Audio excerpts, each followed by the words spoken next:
Hello and welcome to Infamous, the audio podcast. This is Brandon, or Mutilus on Discord. This is Parker, go by One Who Parks on Discord.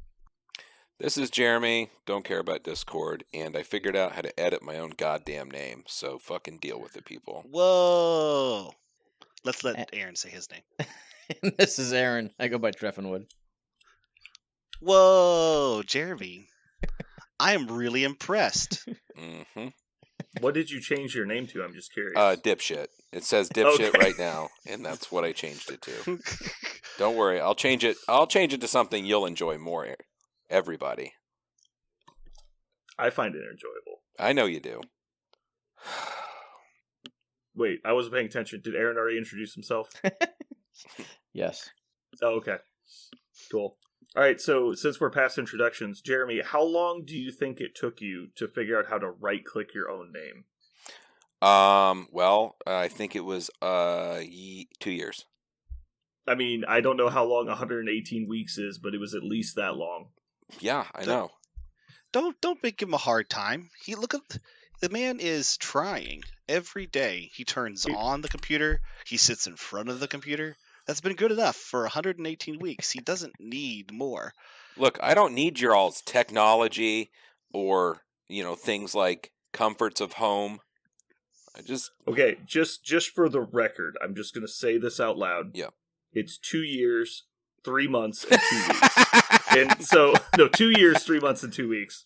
And I feel like if you refer to that as trying one more time, I'm going to kick you off the podcast. I don't think I didn't say he was trying. I said you said he was trying. You literally said he was trying. I said he was trying.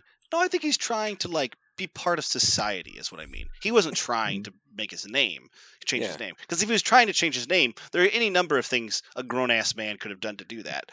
But he does put on his shoes every day. He gets up. He goes and works the robot. Can we give him some slack? That makes his life easier. It literally has an I army of slave already. robots. No, I changed it already to explain exactly what you're talking about. It now says not a dipshit. Thank you. It says nada dipshit. Yes. Like the word nada, like nothing. Also, let's be fair. The robot does not make his job easier. It only makes it Spanish harder by for degrees. nothing. So you're a nothing dipshit. That's also okay. It's okay. All right. Cool. All right. So we got some announcements. Parker, I got some good news. Mm-hmm. You're down to 1,263 probationary episodes. I can feel the weight. Just cutting it to the bone right there. Just falling off my shoulders. Yep. I feel like you're on a collision course with a shaved head bet coming up, and there's no way around it. Yeah, you guys keep saying that, but I will not touch my hair. I will move to a different country. There's 3 of us, and you're going to show up to the game tomorrow, so we're just going to hold you down and shave your head. It'll be a very traumatic experience. How much fun. Hey, everybody, come to the geekery. You will get assaulted and shaved. It's a great place to come. It's a great place to come to be around your friends. Don't worry. There'll be a baby pool, in the middle of the fucking store. Yeah. I'll just edit some audio recordings of you to say, I give Brandon permission to shave my head tomorrow on December 29th. Mm-hmm. All right, cool. All right, so others, let's see. News. Do we have any news, Parker? Yeah, we got news. Hey, news! Yes. News!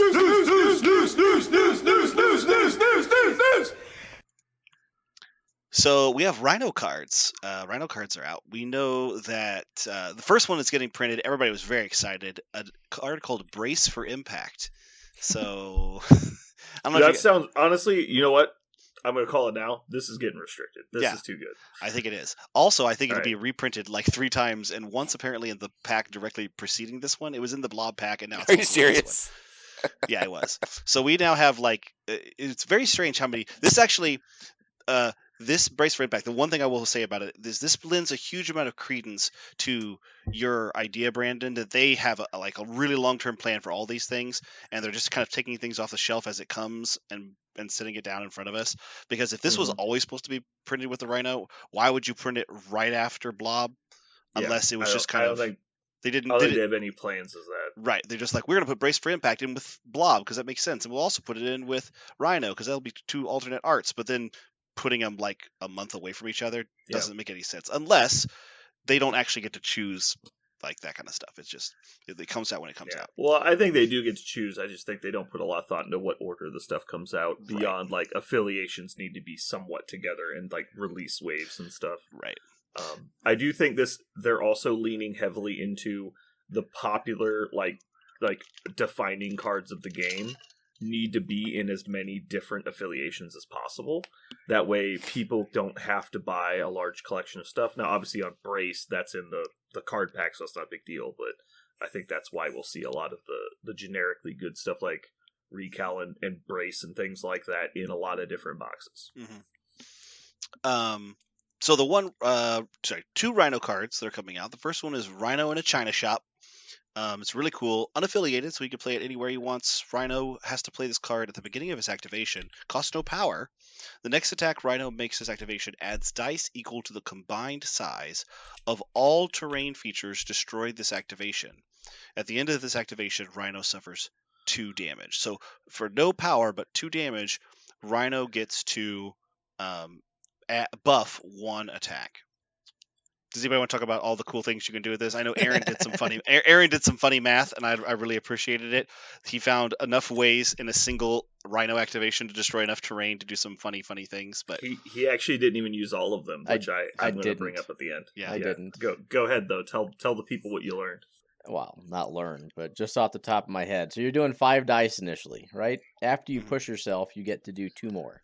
So his basic attack is usually going to be a 7 dice. So if you play this card, assuming you could align your push to break through 2 size 2s, you're going to add 4 to your 11 dice and be up to 15. 7 plus 4 gets you to 11. So it's 11 dice just by himself. Now, he's going to take a size 4 piece of terrain and chuck it before he attacks. So your 11 dice becomes 15. And Juggernaut's going to play Do You Know Who I Am on that same turn to throw size 4 somewhere else. So your 15 becomes a 19. And then you happen to land next to a size 2, so you're going to smash that. Gain 2 from smash, plus 2 from the card, so your 19 now becomes 23. So you've now got a 23 dice builder for, Rhino. And you chunked 2 size 4 terrains at your opponent somewhere, assuming it wasn't a completely wasted terrain throw. Funnily enough, it costs 8 power, but if you have it, you have an insane amount of dice likely coming back, power coming back. And funnily enough, Henri, his own passive ability triggers on when he suffers the 2 damage from his own card. So he takes 2 damage, but gets 1 power immediately from his own tactics. Yeah. It's just funny. So there are ways to push that number up to a stupid level, but realistically, I think you're looking at about a 13-ish dice builder with little to no effort, which is still nothing to take a stick at. Go ahead, Well, Brandon. that's because you haven't talked about the most accessible way to break terrain out of activation. And that's Heave-Ho, ladies I and was gentlemen. about to say, you're going to say Heave-Ho Heave-Ho, aren't you, is you son of a bitch? Back to back to back become useful. So check this out. Heave-Ho. Let me learn how to type. Hold on. All right, I'm there. I've learned. All right. So 2 characters within range 2 of the same terrain features up to size 2 may each spend 1, throw it medium. Boom. That breaks a piece of terrain. For those people that weren't at the Geekery last Thursday at about 2 p.m., also there's good synergy with Magneto and Juggernaut on a lot of the Interact missions, being able to get an extra power on those early turns. And one of the way we discovered to do that is you use Heave-Ho on the first turn with 2 of your other random models like Toad and Quicksilver. They break a size 2 piece of terrain, which will trigger the leadership, give 2 people a power, including Jugs. And so Jugs is effectively having 4 power before he breaks anything, which is can create a lot of fun situations.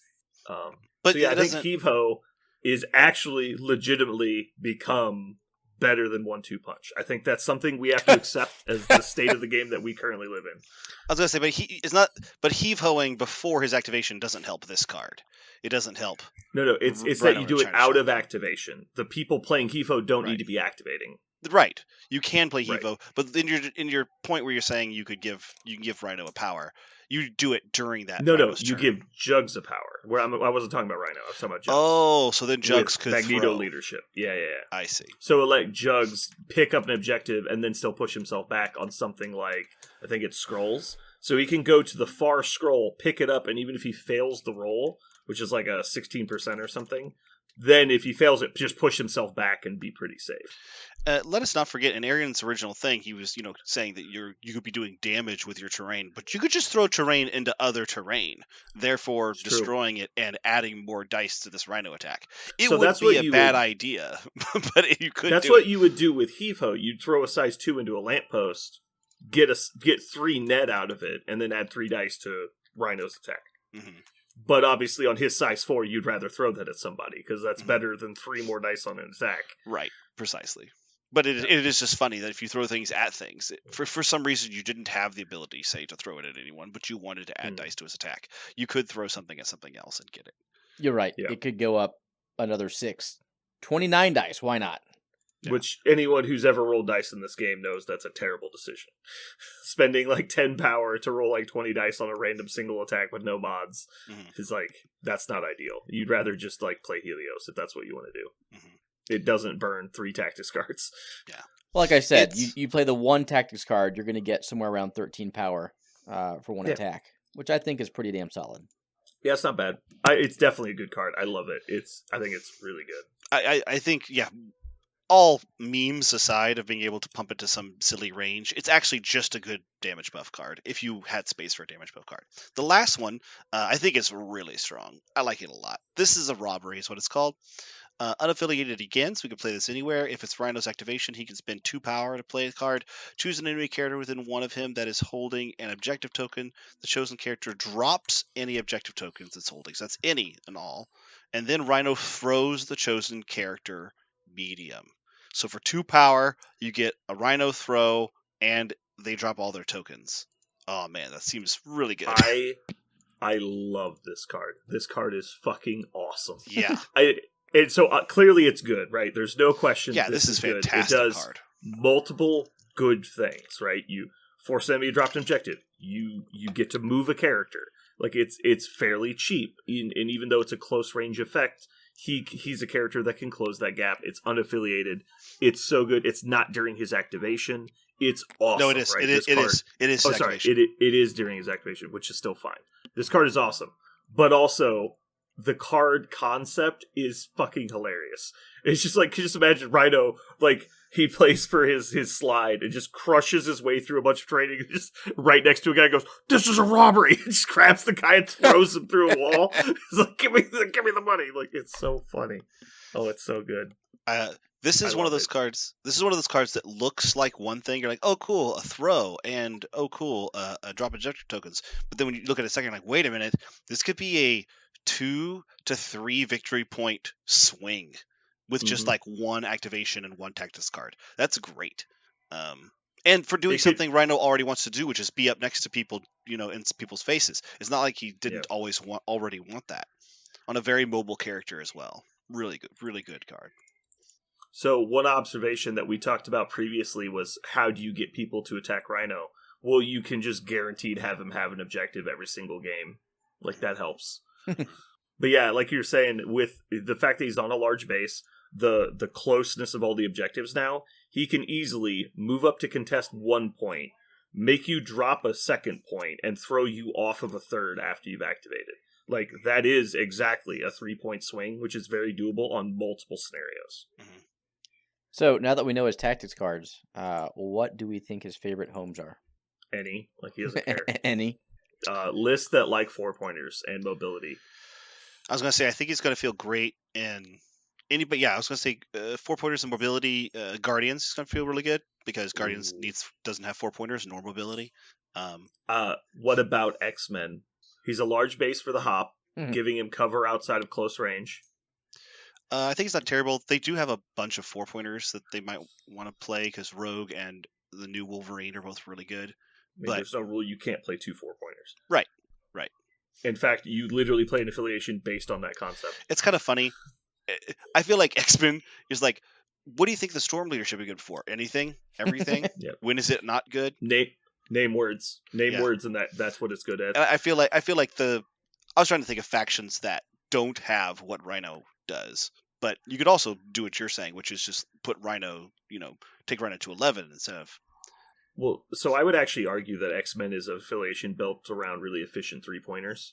Mhm. And so because it's like Beast, Storm, X-23, Honey Badger, which is technically a 2, but Domino. Like there's a long list of really, really efficient 3s. I actually think that is the list of efficient 3, but yeah, go ahead. Well, that's only counting affiliated characters. Right. Like, not to mention, you're already put in Bucky. Like, you can build a list of nothing but solid 3s. Mordo. And then, look, this is exactly what they don't have. A super tanky 4-pointer that's incredibly mobile. Mm-hmm.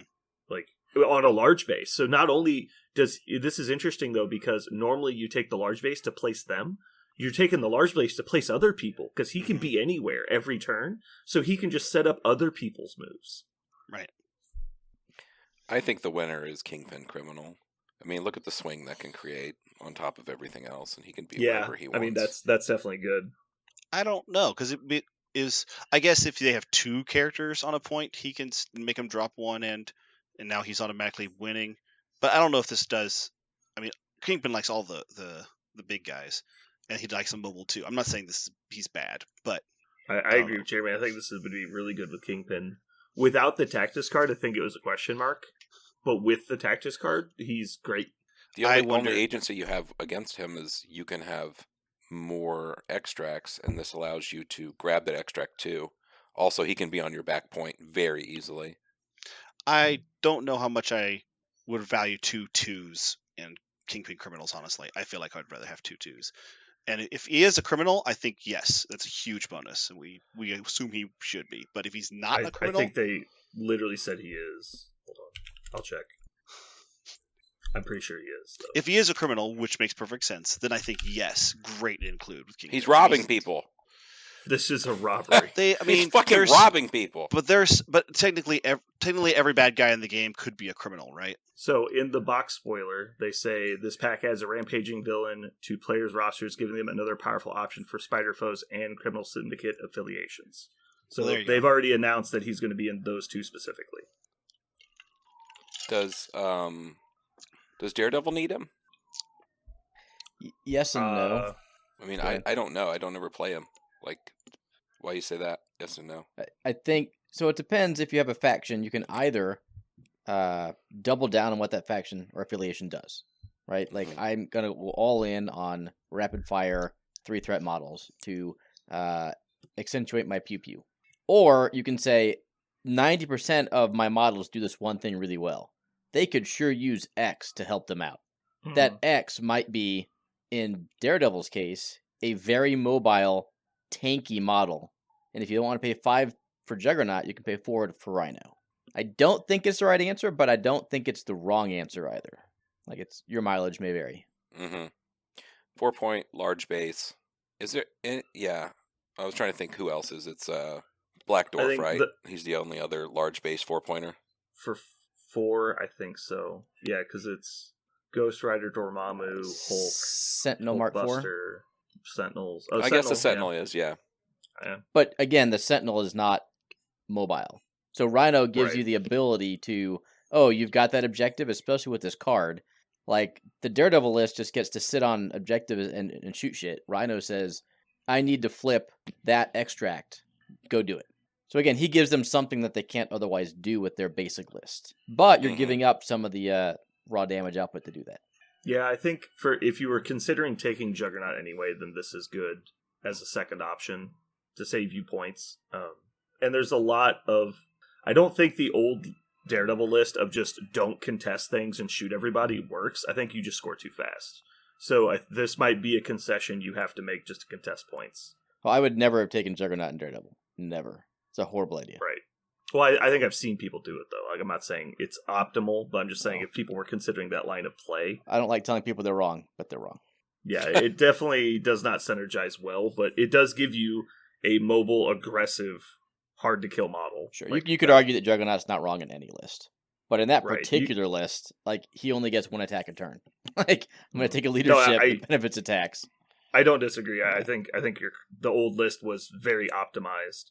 But if you were... There's 2 ways to, build a list, right? You can build it from the perspective of I'm trying to optimize my leadership, and then you can build it from the perspective of I like these 4 models. They're technically affiliated with this. Yep. I'm going to add this leader to make it better. Like, so if that was the thought you were going down, I think he would be okay. I think anytime you're planning on taking Black Dwarf, I think Rhino's now a big contender for that slot. If that was ever a thing, you're like, maybe I just need a big bruiser at 4 points. You're like, well, he's not the only one that you might take now, especially if you want more mobility. Black Dwarf can still throw more things though, which is not nothing. But he's got more than 2 Mystic Defense as well. So I mean, Rhino has his downsides too. He's not like an end all be all for 4-threat tankiness. Go ahead. Yeah, my initial thought is to disagree with that concept, but the more I think about it, like the reasons you want Black Dwarf is his high damage output because he's got really high base numbers, his survivability, and his ability to throw and bodyguard.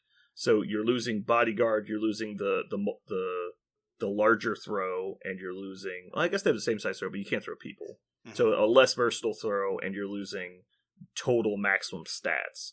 But at the same time, Black Dwarf is so fucking power hungry that he can't really do his job. And so I think with the fact that you just wouldn't be power hungry, you'd actually just do things, even if they're not exactly the same things, that's probably actually better. So yeah, I think you're right that he probably just invalidates a lot of the space that Black Dwarf still lived in, which is very small. He'll definitely see a lot of play. I think he's a cool model that does cool shit. What is the maximum Bully Boys squad right now? Like, so it's obviously him and Juggernaut, but who else is like in that vein of fast, aggressive stat monkeys? Lizard? He definitely fills the 3-point kind of space for that. Is Hulkbuster in that list? Do you think that's the same, or do you think Hulk would just replace him? Because Hulkbuster feels faster than Hulk to me, because Hulk, I don't know. He is.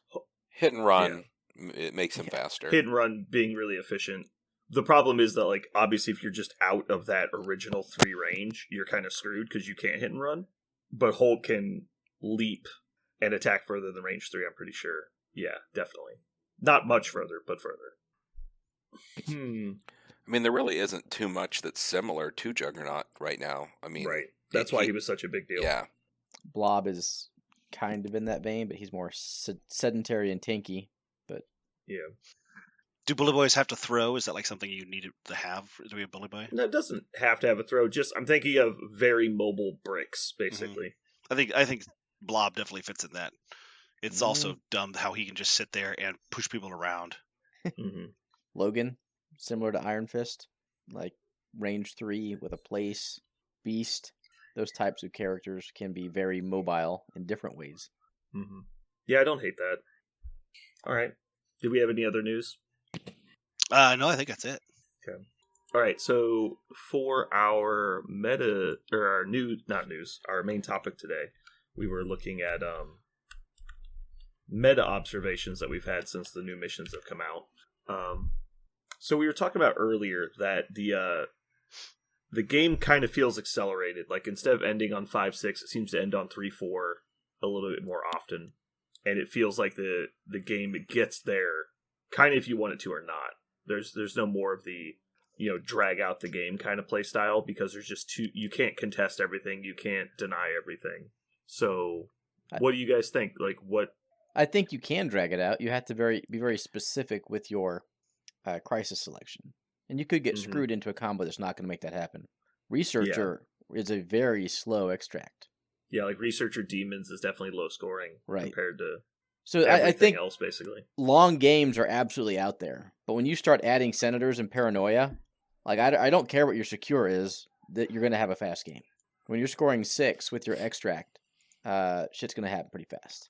Even on Demons, that's 9 points a turn. Assuming a 5-4 split, someone's looking into the shotgun barrel at the end of turn 3. Like it'll probably go to 4, but you're gonna have an uphill climb. Like the game will effectively be not decided, but the moves you have to take will be decided by the end of round 3, and then round 4 might just come down to dice. But there can be long games because there's so many extract points. So it's really do we think it's just down to extracts now? Because the number of blues, I guess, outside of the Scoundrels, right, is still 5 blues, but most of them are just 3 now, right? The maximum you can score is 3. Let's see. Like Madmen's 4, Portals are 4. So there's still some 4s out there. But you're right. The secures are all between 2 and 5, with the vast majority being 3 and 4. Mhm. Well, also they got rid of there was 2 blue all or nothings Yep. that you could effectively slow the game down by alternating who scores them, because it's 3 per round, not 3 each round. Yep. And so, like, you could get to the point, it's like, all you had to do, like, if they got to, like, 14, you just had to control 2 of the points, and they couldn't get to 16, as where now they're still getting those extra points. But the length of the game will be determined, for the most part, by the extract that is chosen. Definitely. And because of what you just said, I think we're going to see a lot more parity in secures in terms of scoring, and therefore I think most games will be decided on the extract battle. So there are 2 secures that only have 3. There's 1 secure that has 5, and then the other 9 have 4, which I think it is higher, because they up sword base to 4 points. I feel like there was another 3 though, wasn't there? There's demons and meteors. Demons, meteors, but wasn't there another one before other than sword base? Or is there just the 3? Can't think of it.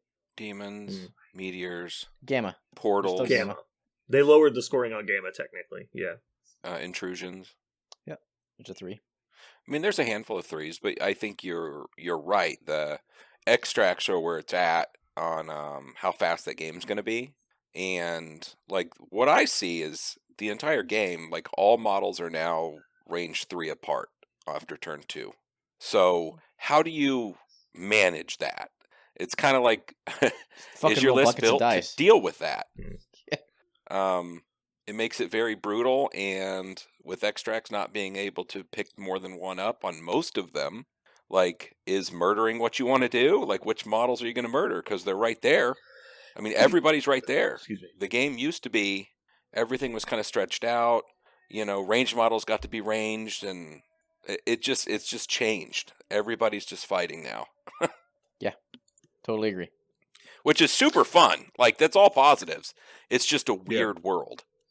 Is it that we're all fighting now because that's just kind of like the default, or is there actually a way to control, or is there an expectation that you could win with something like control? Brandon and I were talking about how we still in an area where there's lots of possible scoring and lots of models, and that's what everybody's kind of going for. The how can I play 8 models and still fight with things like Captain Sam, or Daredevil? Can Kingpin just go in and say, well, your 3-pointer can't duel my 3-pointer fast enough, so I'm going to score faster than you can, and I win. On secures, is that possible? Or do we agree there's not enough secure points out there right now? If extract is king, can you control with a Web Warriors or Kingpin? Well, so before it's weird because the extracts used to be very all or nothing as well, because there was always one player that got the advantage, because there was never an even amount of them except for hammers, which really was never even.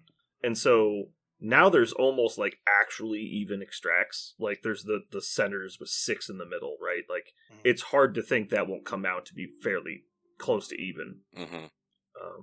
So yeah, it's very weird. And so it used to be like there was the 3 single extracts. There was a bunch of like echo. There was several echo extracts where it's like one player's really getting the vast majority of the points.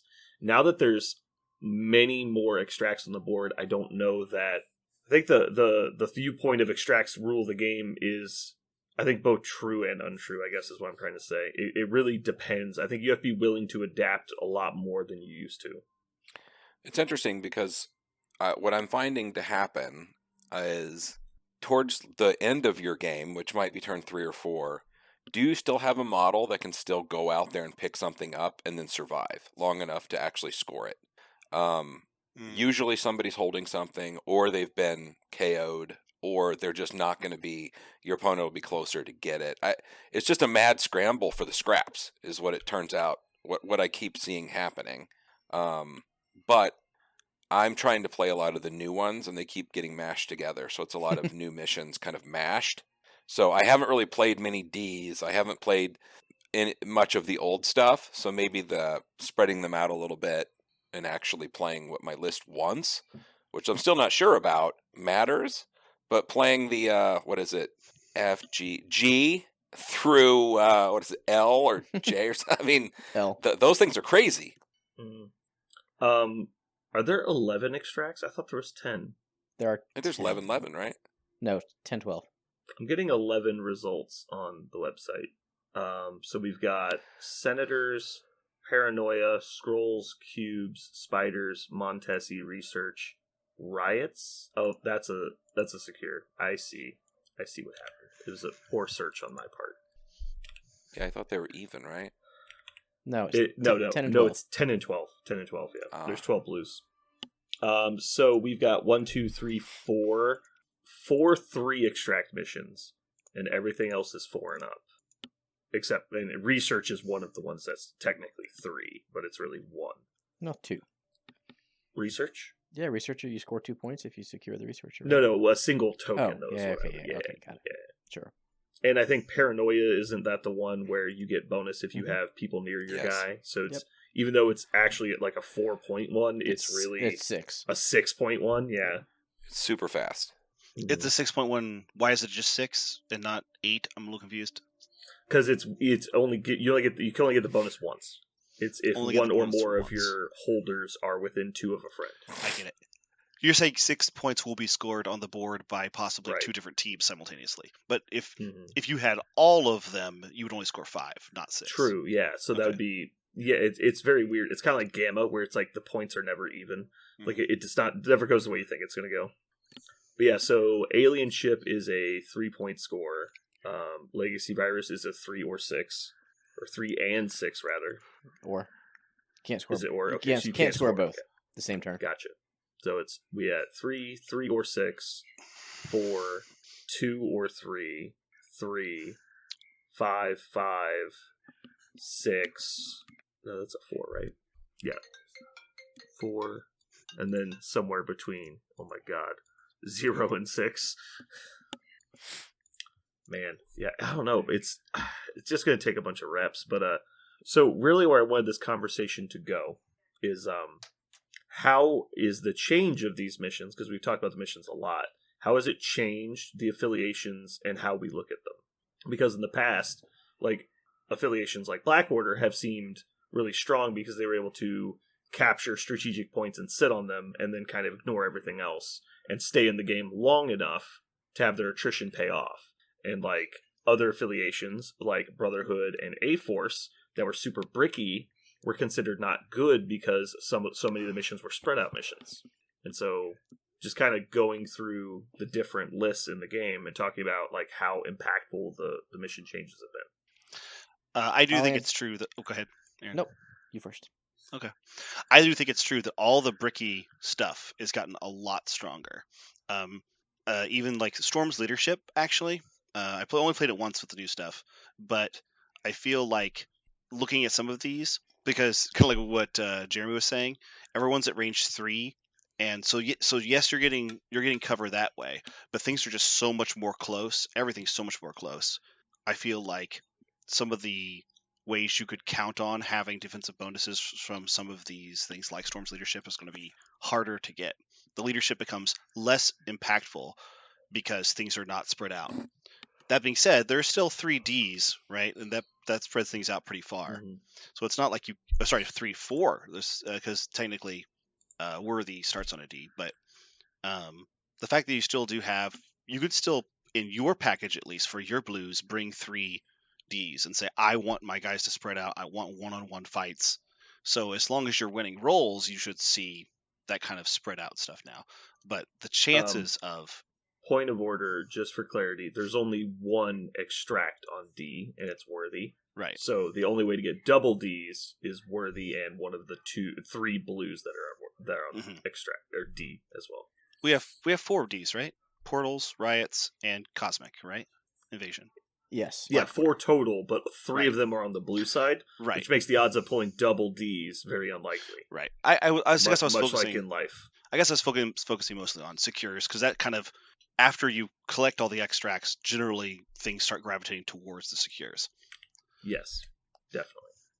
Well, that being said, too, though, like some of the extracts they're so plentiful that it feels like, because it used to be like on Alien Ship, there's only 1 point in the middle, right? So if you're doing DC and it's like Alien, one of the singles, there's only the 1 point in the middle. So there's not a lot of reason to go there past the first model, right? Unless you're like, I'm going to try and steal it.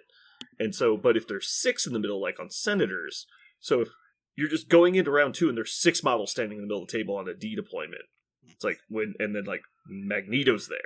You're like, okay, well, 2 people might fucking die, and now we just got this mosh pit of trading Senators back and forth that people are fighting over, and so there might become like effectively a secure point in the middle because of all the extracts that keep hitting the ground. Mm-hmm.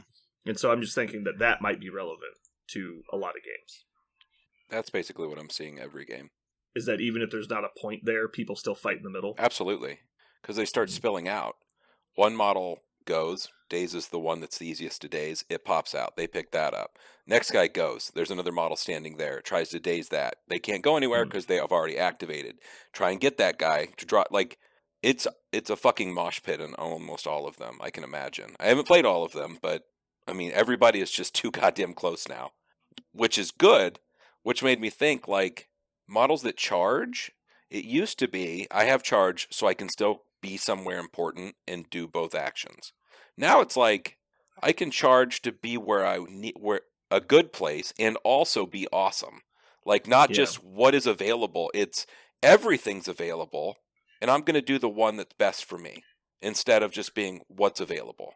So would you say that models with mobility and action efficiency like charge are better now that things have been zoomed in, as opposed to the opposite, where with everything being closer, it's less value to have mobility? Seems to be. I mean, Seems to be more valuable. Okay. I would think so, just because there's so many better targets instead of just doing what's available. You can actually, because there's so many points in a small area, your exact positioning is more important. I think Aaron, so. would you agree? Does that sound right? I highly agree. In the limited experience I've had, I have played a shit ton of Sword. But either action economy through charge or place. So placing is huge. To be able to go grab a Senator and back up, or to move the 1 or 2 wherever you need to get to contest the point, or pick up the extract you just knocked off of someone. Sidebar. I know we brought this up a couple episodes ago. The sword base, the push is resolved by the player who controls more points. We did get that clarified. Go ahead. I will say I played a game today where I put guess which model I put legitimately on the table. Brandon's gonna shit himself, so he can't guess. Okay, Parker, I'll give you a hint. I played Red Skull and Hydra. You played Red Skull and Hydra. What model did I add to that team? It's unfortunately painfully obvious. Unfortunately, painfully obvious. And I'll never guess it. Well, you'll guess it if you think of the fact that you wouldn't normally guess it. Okay. Specifically, model specifically to play Sword. Bad. To play Sword. Sword No, you're making it more confusing. Madam Hydra. The Viper. Yes. Yes. Because her ability to flip a point, port herself, flip the other point, double move. So if you go wide, Hydra, Viper flips all 4 points going last on Sword base. It's fucking insane. That mission needs to be ripped up because of shit like that. Is it just because they put the points too close? It's too easy to move around. Yeah. She gets all 4? She starts on 1. She ports. Yeah. She flips the second one. It's place 2? Yeah, it's a place 2. Okay. Which gets her to it. All right.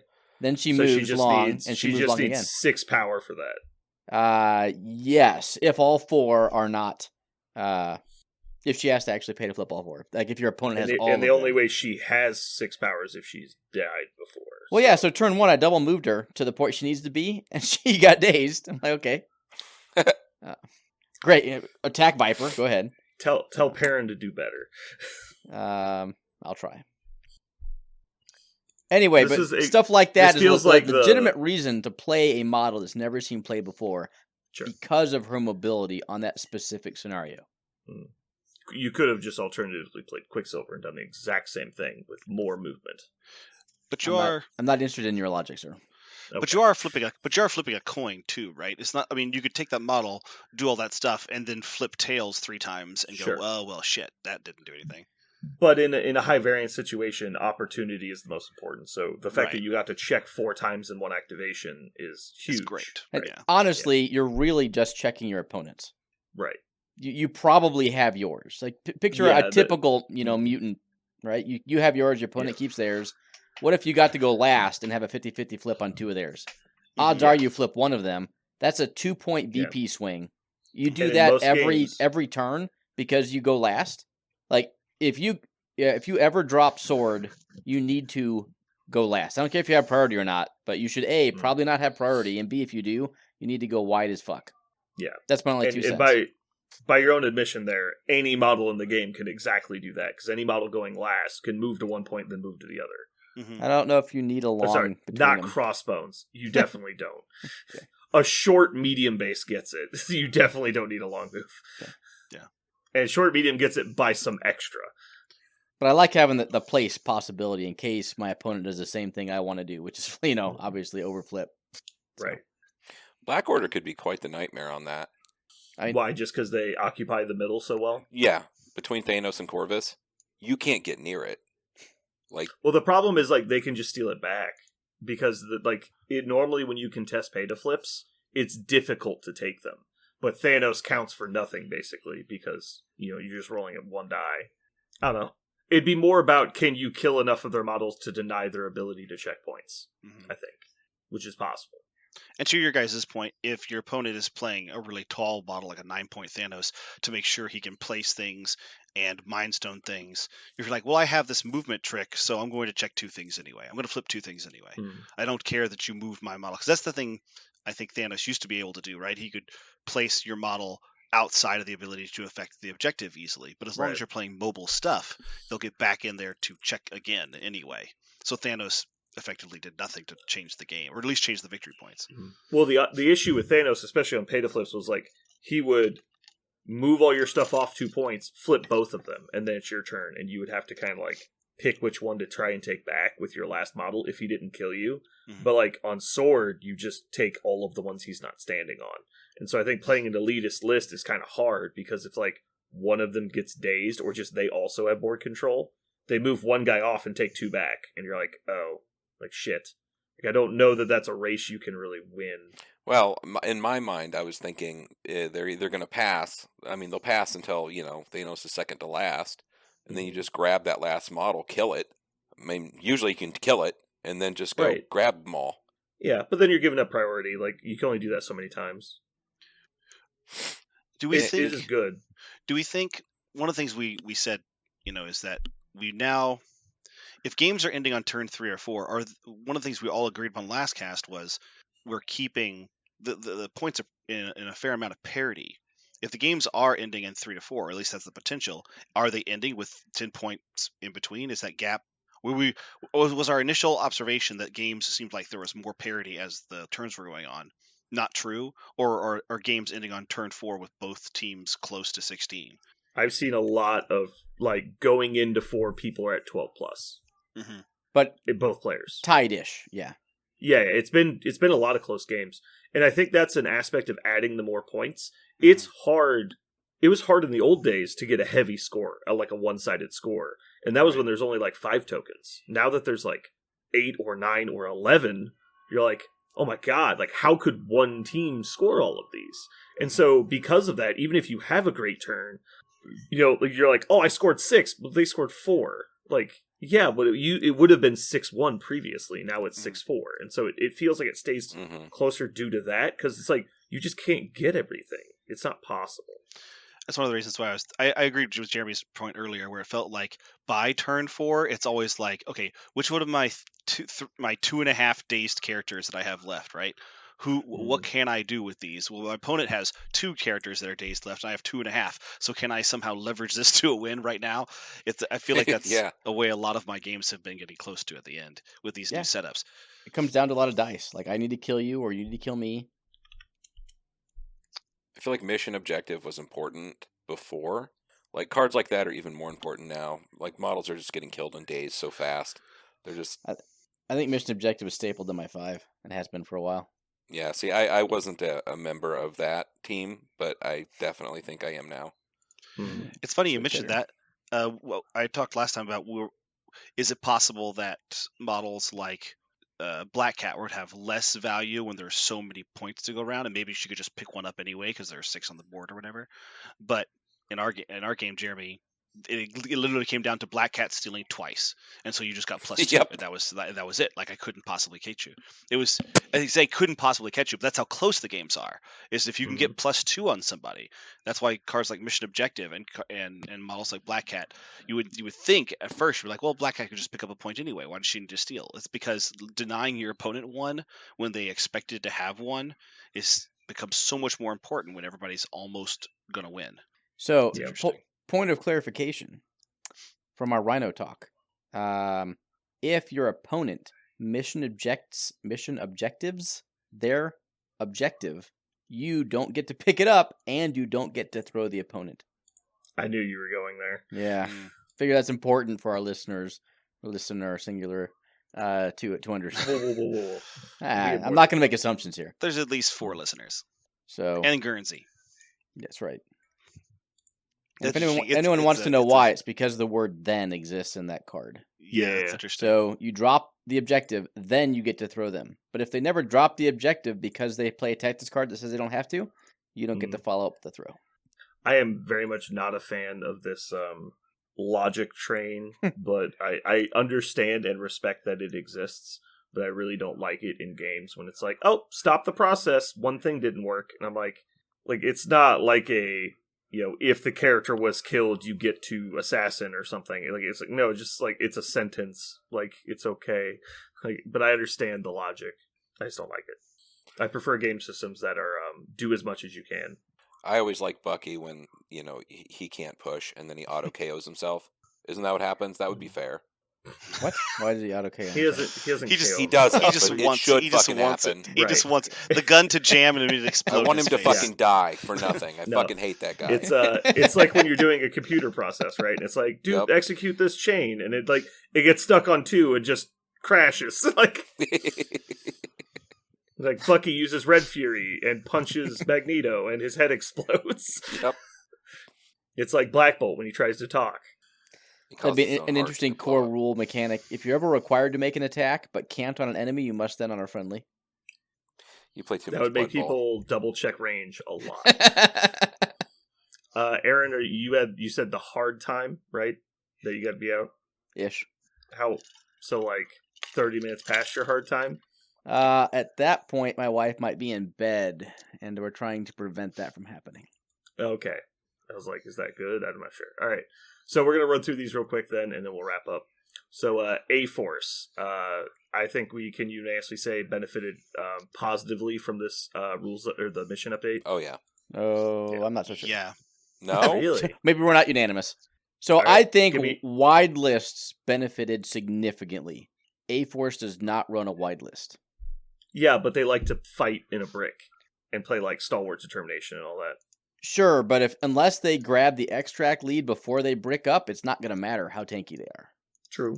Mhm. Well, I'm not saying that you have to play them all base to base or anything, but they like to do that because their list is kind of designed around it. Right. I just think all high threat leaders were nerfed.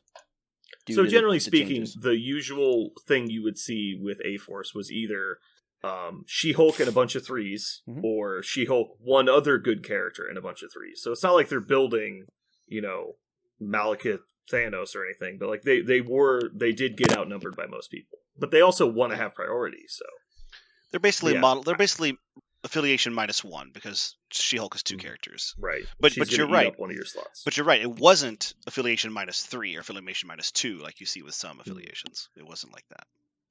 All right, so Aaron thinks that they're bad. Everyone else says that they're interesting. Didn't All right, say moving on. that. He said it. Everyone heard it. Yeah, he did say.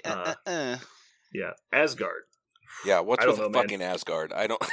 Well, I- I will. I I actually feel like it actually hurt them because the Really? thing they were really good at was controlling points that were far away. And so they are good at fighting, but they're not exceptional at fighting, right? Yeah. There's other good fighty lists that will beat them. Well, they do have 2 things we just talked about, which is mobility. They can move and attack. Right, all of them, almost all of them, have mobility. It's just 2 of them, right? Thor and Valkyrie? Just those 2. Is it just those 2? Angela can attack Kind and of. move. Kind of. Yes, you're right. And kind of Heimdall. He can place. That's true. He does have a little bit of mobility. So 3 out of 6, half. Beta Ray Bill will probably have charge though, so we'll make it 4 out of 8. Yeah. I Like, I think guess- that their and they do have ability throws. to heal is a big deal now. Like the extra hit points that they can create will Fair. allow them to do the thing I was saying, which is you're still alive and you can still grab something and still be effective late game. So are they advantaged by mosh pitting, Aaron? I think you have the most recent experience with them. Do they want to just kind of brick up and fight, or do they want to spread out and control? Oh god, when I played him, it was all about Loki, and his bubble absolutely wants to brick, right? So if you're gonna play That's true. an FU Loki version of Asgard, then You need yeah. to stay alive though. Like if Well, no, you need to everyone's die that's- and then stay alive. Yeah. When you have that- Trickster and Sacrifice and Odin's Blessing, so you and- can and- stay alive yeah. for one turn, almost guaranteed. Yeah. That's fair. One turn of effectiveness might be enough. We'll see. All right, so Asgard, I think the verdict is out. I'm going to vote they are worse. I'm gonna vote I neutral. think they're stronger. I'm gonna say I think they're stronger because they also have guys. They should have power, and they have enough mobility to go and do what we're talking about, which is check a bunch of things with their last activation. They have good energy as well, and there's Even- a lot of energy flips.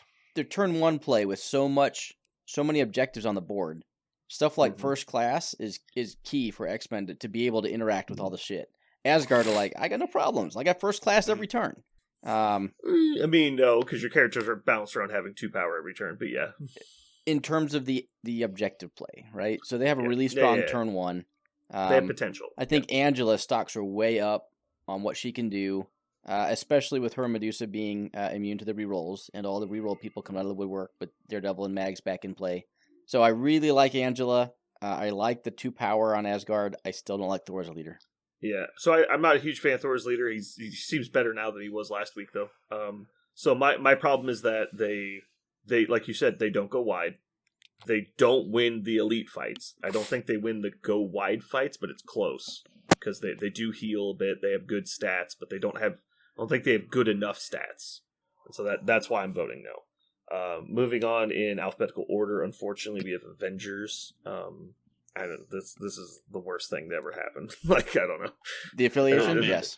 Yeah, Cap's gotten stronger. Hulkbuster's gotten stronger, I think. And yeah. I mean, they're this was literally everything they wanted. I think they actually made Avengers stronger. They are They were on my struggling. very They were short list struggling. of top tier factions to play that I can't bring myself to play yet. Yeah, Like- like it just feels dirty at this point. Like I don't know. I think a Anyway. throw focused Steve Vengers team could be super good meta wise. a what? So nobody thinks they got worse. God no. A yeah. what A focused? throw. Throw. Focused. Right? So the previous it was the extract shenanigans with Voodoo, Black Cat, and Steve and Hulk. And that team is still very viable, but I wonder if you just go tanky, brick, grab the extracts to begin with, and throw everybody off points. Like a control Avengers list. Yep. Yeah. All right. So moving on to Black Order. They get to fight more. Do they fight enough? I'm going to say no. I think the lack of models, their lack of models hurts them a lot because they can't. Since the number of things you need to interact with has gone up on average, and they don't have that many models. And I think I think they're heavily disadvantaged from the fact that the game's going to end sooner, but they're also heavily advantaged because they don't have to spend all of their resources getting a hold of people because they're going to be standing within range 3 of them. So I That's don't know. It could go either way. I think. I wonder if the I can't remember the name of his card. Corvus Glaive's card leadership. I wonder if that Black one Order. that one might be okay, just because they can actually put out 1 extra model or maybe 2 extra models. I think the problem is honestly the fact that you have to pick up extracts now, and Mothership is fucked. Definitely lowers the odds of playing it because it was the late game version, as where like Asteroid M you usually used pretty early, and so yeah. So I think I'm going to vote is probably a little worse because I think they're actually really good before, just people didn't give them a chance. I think they got a little worse, yeah. Yeah, just slightly worse. So moving on, we've got Brotherhood of Mutants. I think this is going to be another unanimous, clearly better. Yes. They got Magical Christmas Land, basically. Yeah. Yeah. They got rid of Malekith, and also they tightened everybody in. Jesus Yeah. Christ. And got Yeah. 2 new really good releases for them. Yeah. Yeah, At the same time? This is, Yeah. same bat channel. All right, moving on. Cabal. Cabal doesn't really have a strong identity right now. It's kind of weird. Malekith was their identity, and before that, their identity was they aged poorly. So you have to say worse. Yeah, I mean, they do like fighting, and they do have a lot of good fighty models. Like, even without Malekith, even if you say Malekith is bad, which I don't think he is, he's just not powerful. Yep. Putting, like, MODOK, Zemo, and other models into the middle of the board seems good. Like, I don't know that it's actively bad, but they don't have an identity right now. You talk about, like, scrumming. They have, like, Sabretooth and Hood, Killmonger. Ultron. So, like, all these yeah, guys so can just many- stand there in the middle of the board and say, I'm never going to die without making you pay for this. Yeah. Or just never die, like Ultron. Old Red Skull's not bad with the new rules either. Like, he can move your guys around to make sure they're contesting. Extra power everywhere all the time. Mm-hmm. Cosmic Invigoration seems real good in the new meta.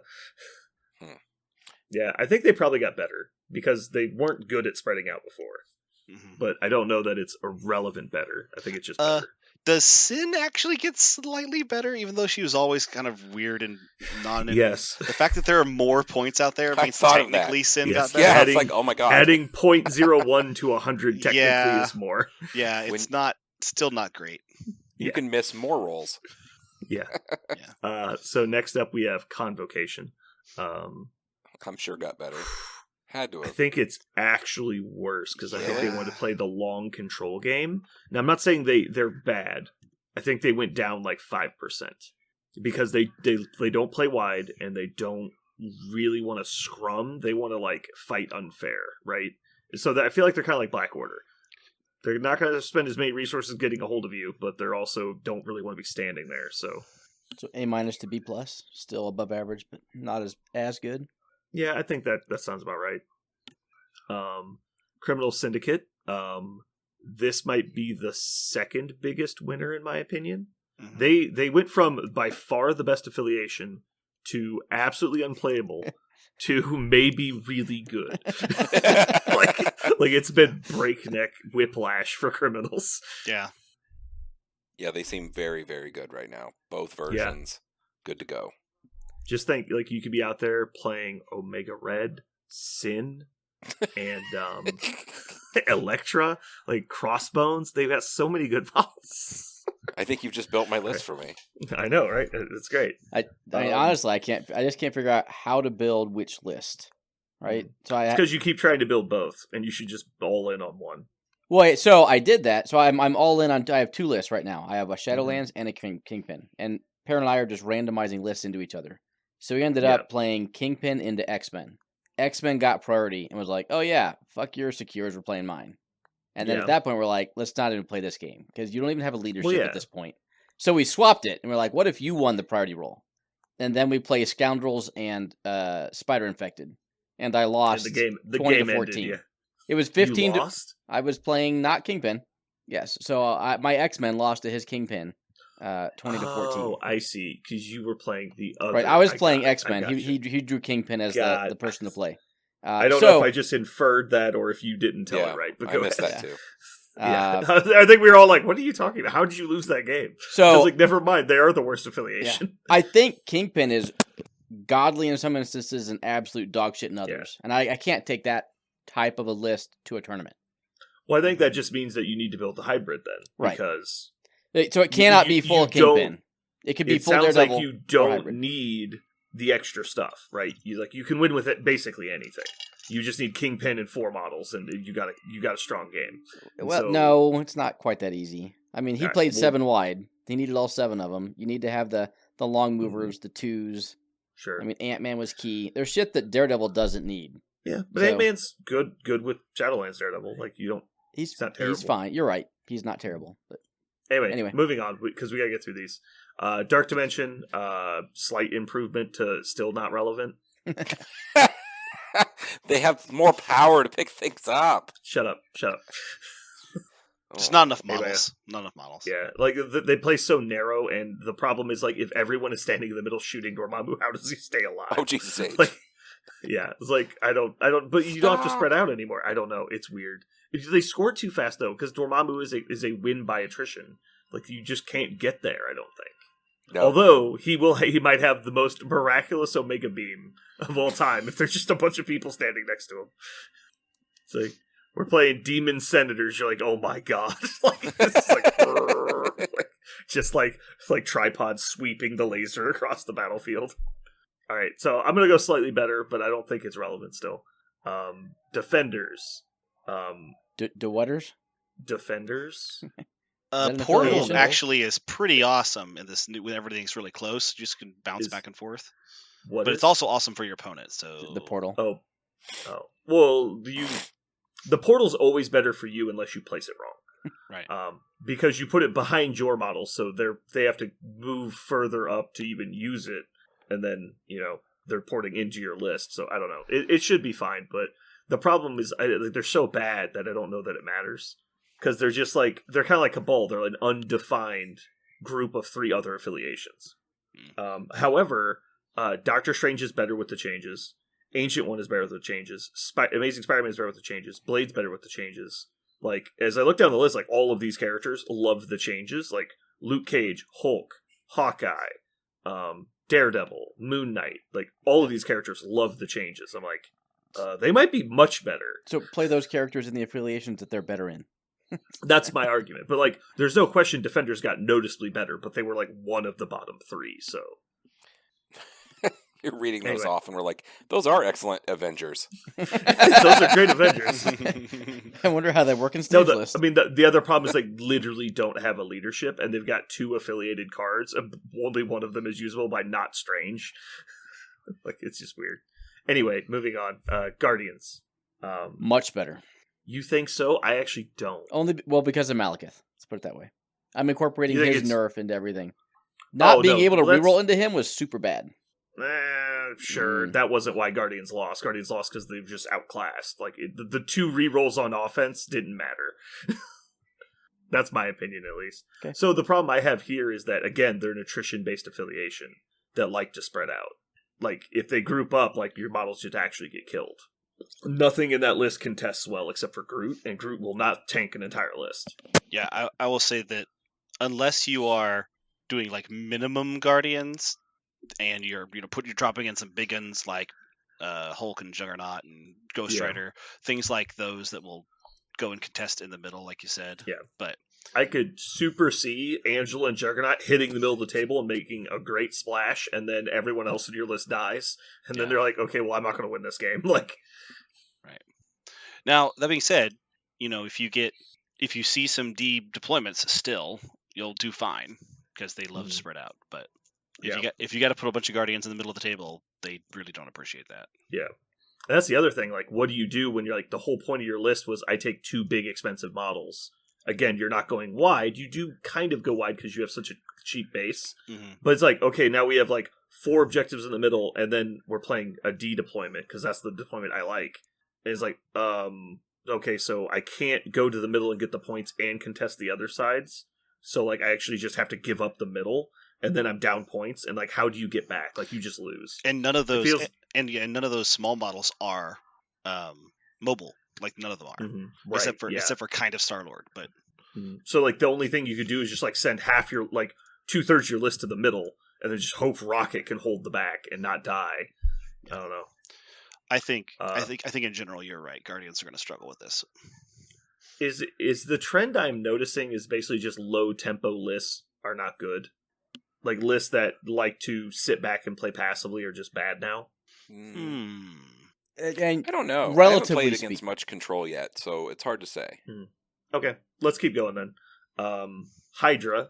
I think Hydra is slightly worse. Primarily because they had some real gimmicks with the old scenarios that they could do with their Texas cards, like World Domination was great. And I don't know if that was just they never intended for that to be live at the same time as the old missions, or if it was just like, whatever.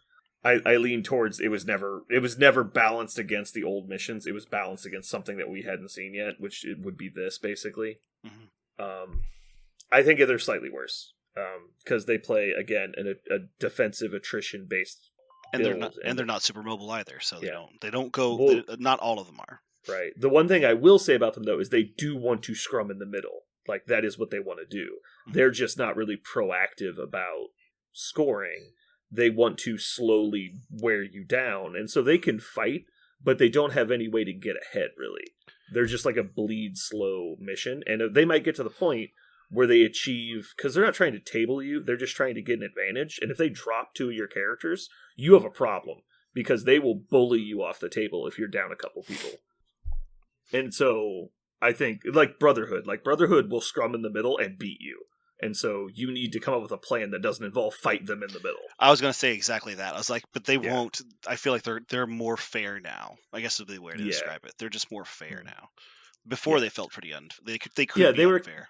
They were basically a good fighty, control-y version of criminals. Where criminals were like, here's some potatoes. Then like Hydra's like, here's some potatoes with nails and razor blades shoved in them, and you're like, oh, like I don't want to fight that. Anyway, so I think they're slightly worse, but I think they're still relevant. They're just, I don't think they're sneaky good. I think they're just okay. Next up is Inhumans. I can't help but think this is an upside for them because they kind of want to be like a medium brick. They want to be close to each other. They don't want to spread out, and they want to fight. And so fighting in the middle with their synergy bonuses just seems good for them. So I think this is a big plus for them. Actually, I do think they got a lot better. Also, the ability to have perfect knowledge of your power and use it, like you said, at the end of the turn. I'm just going to make sure this character has 3 power to go check 3 of these things. It's probably better. Yeah. But they don't like fighting long fights. However, the game is shorter now, so maybe they don't have to. Mm-hmm. Yeah, exactly. They don't have prolonged fights. You're just trying to obliterate a couple people and then coast to victory. Mm-hmm. This makes one of their tactics cards very live. Terra Genesis is now a card you can play. That's true. Technically, it was before. Why is it playable now? Are there? So there's a lot more extracts on the board. So there's a lot more opportunities for it to be good. It has to be. It can't civilian. just be asset. It has to be a civilian token. But there's 6 senators. Right. Makes sense. And 4 scrolls. Mm-hmm. And so it's not just the one token anymore. A lot of the civilian tokens were like single extracts or there was like spider infected where there was like a shitload of them. But so I think it'd be a lot easier to build with that intended in your list. Mm-hmm. And because there's more fighting, like your card where the more dazed Inhumans you have is now more live because there'll be more scrumming. Anyway, so yeah, I think we're all in agreement there. Mm-hmm. Midnight Suns. This seems amazing for them. Because all they wanted to do was attempt to create a mosh pit. Right? Like, they're just like new Cabal. They seem like they should be good. Automatically have the ability to place. Like, everybody, just automatically. Yeah. So anybody you drop into the list automatically has one of the things we said they really need. Just what you need right now, which is their short-range mobility is way more important than it has ever been, based on what Jeremy and Aaron were saying earlier. So, yeah, their leadership got better, and it was already pretty good. Mm-hmm. They've got great characters. They like to fight. It seems good. It's weird. Does we've talked about before how like Blade for some reason is if he stays alive they will likely win, and if he dies they likely lose. For some reason it all hinges on whether or not Blade lives or dies. Does he die more often now? Does that actually could they be worse if Blade dies more often now? Maybe, but the way that was always like a player versus player kind of situation. It's like if my opponent knows they have to get to Blade and puts in a lot of effort to go get him and I'm not good enough at protecting him, then he dies and I lose. But if like whichever player is better at the cat and mouse game won that war, and the basically the telling factor, the evidence of who won that war was Blade is still alive, effectively. Mm-hmm. I don't know that it was actually super important that Blade lived. It was just that was the battle, right? That was like the way it played out. It's like in chess, it's like whoever loses their queen to a mistake first loses the game. Like, it's not really that you lost your queen, it's that you were outplayed. It's like you made the first mistake, and the queen is just the evidence of it. Makes sense. All right. Does anybody think Midnight Suns are not noticeably better? Nope. Some of these are pretty easy. This is the most obvious one to me. Sentinels. Infinitely better. They're probably the best affiliation in the game now. Maybe A-. Okay. So that's obviously not true. However, an affiliation full of large bases that like to stand in the middle of the board seems way better now than it did 2 weeks ago. It is. I would say they are better. The problem is they have no mobility. The thing we're talking about. But their attacks are not as important as other affiliations' attacks. Like, they want to attack, but they only need like one big one, right? They don't. Right. They want to do lots of little four dice attacks. They want to do one big 7 die attack, and so they can afford to move and attack fairly often. I think having board control on all of them is great. Having your synergy bonuses everywhere is great. Mhm. I feel like they were really designed around the new mission pack, which is why they felt so awkward before. Mm. And so I'd love to see people give them a try again. Yeah, I agree. They've always been weirdos to me. I just have never messed with them or figured them out. There's probably something there. It felt so weird before. It's like this is Mhm. it wasn't like square peg round hole. It was like baseball and bowling, and like these are not like you could do this, but like it feels like this is not what I'm supposed to be doing. All right, next up we have Shield. I have no idea. They have a lot of cheap characters. That's probably good. It seems good. They're either way better or way worse. I can't make up my mind. Yeah. I think so they have- Fury can break the game. So how about this? The affiliation is better, but their gimmicks went away. Ooh, I Their know. Gimmicks. So it's okay. So my thought was like the ability for them to steal an early objective and then just sit on it the whole game, like with the alien ship and the worthy. It's like I'm going to get 1 point on extracts, and then we're just going to play the defensive game for the rest of the game and hide. So, Shield going first can take 4 out of 6 Senators or 3 out of 4 Scrolls / Paranoia. Like, with everything we've described about games coming down to the wire and being very close. Oh sure, like, no, I that's think not that a is gimmick. Having a grunt game-breaking. that picks up an extract is not a gimmick. That's not what I'm saying. I'm saying the gimmicks of like we're playing. It's kind of like the gimmick of I'm going to get 2 hammers on Doctor Strange and you're going to lose because I did that. Like stuff like that.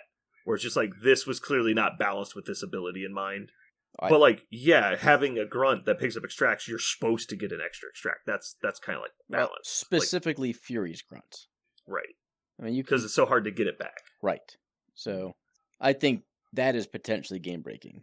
Yeah, no, getting to start up on the extract lead. Also, how important is it that his leadership triggers when you're down points?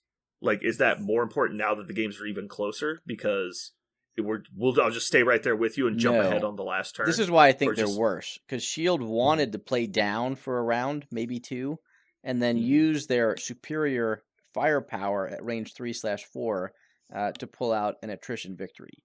So Okay. that style of gameplay is less good than it was. So I think Okay. they're worse because of that, but I think they're better because an early extract lead could turn into an insurmountable lead Yeah. if Yeah. they choose to play it that way. I would 100% agree, because when they were down, they would go down points and then get a few, and then count on having those full scores, right? So then I'm trying to just blank on their names. Whenever you score 3 and they score 0, right? So you'd let The your all or opponent, nothings. the all or nothings. So you'd let your opponent score the all or nothings once or twice, getting a few guys dazed, so you're still scoring and keeping up with them a little bit, and then you'd score the all or nothings because they have nobody left, because you had attrition them while they were working so hard for that. Mhm. So without the all or nothings, you can't use that kind of leverage to hop over them anymore. But the extract game, just Nick Fury himself. The problem is Nick Fury himself can do that, so why not just put Nick Fury himself in something else? Okay. So, better or worse? I'm going to make you say one, Aaron, and we're going to sit here. Okay. Small, big, up. Vagina. Jesus Christ. You guys are the worst. Pizza. All right, fine. Undecided, although they're obviously better. Lamp. I mean worse. So next up is Spider Foes. I think noticeably better. I did not really play them before, but they're doing very well right now. So they get to play the game they want to play, but they have to do it faster as opposed to just sitting there and grinding for a long time. I think it's probably advantageous because they get to at least play the playstyle you want. That was my biggest frustration with these types of affiliations in the past, is you would get to play, you wouldn't get to do what you wanted, right? It's like, the entire game just evolved to, could you hold on for dear life by your fingernails and not let your opponent get to 16? It was like, it's like you want to have a boxing match, but all you're doing is chasing somebody, and it's like, that's not really what I came here to do, but I guess we're going to do that. Mm-hmm. So I think they're much I better. think it's a win regardless, because they just get to do what they want, as opposed to just, I guess Green Goblin double moves to contest this point. That was a fun turn. And you're like, and so that's not fun. So yeah, I think they're better, and I think they get to play their playstyle. X-Men. Went from an I A think- to an A+. So you think they're actually better? God. So obviously First Class is better. I think the leadership is worse. And I think that the fact that they have control on a bunch of people is I don't know, less important because there's more points to fight over and you can't control all of them. And so you're like, why would I bother contesting the point next to Beast? I'll just go over here. And you're like, oh, like now Beast has to leave this point to go try and contest that one. I don't know. I just feel like they were really, really good at the old mission pack. I think they're good at this one too, but I think they're slightly less good. Mm-hmm. I think the hop That makes becomes sense. even more important given where extracts are going to be falling out all the time on your mid turns. So it's no But the- longer just a turn one shenanigan. Now there's a lot more Well, because there's game effect. more extracts, you should be able to hop less than you could before. That's actually what I was gonna say. Is I found hopping later becomes harder now because a lot of your Yeah. characters already have one. I've only seen a couple games of Storm, but there's been a lot of turns where like, man, I really want this person to move, but they can't because 4 of my characters have extracts. And so I think that adds up. Obviously, first class is better. Like, there's no question first class is better.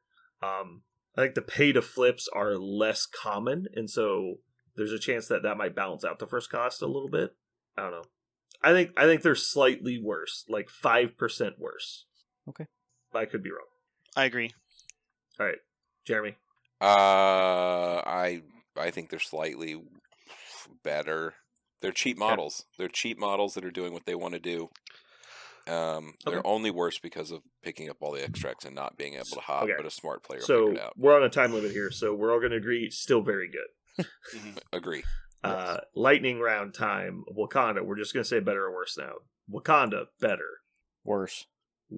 Same. Bet. I'd say worse. All right, worse it is. You guys are all wrong. Weapon X, terrible. They could be better or worse. They came out at the same time. They're fine. Worse. by, Worse, bad. by definition, impossible to quantify. Impossible. Impossible. No, they were worse. out. They were out before, right? It was like a couple days. Were they? I guess maybe.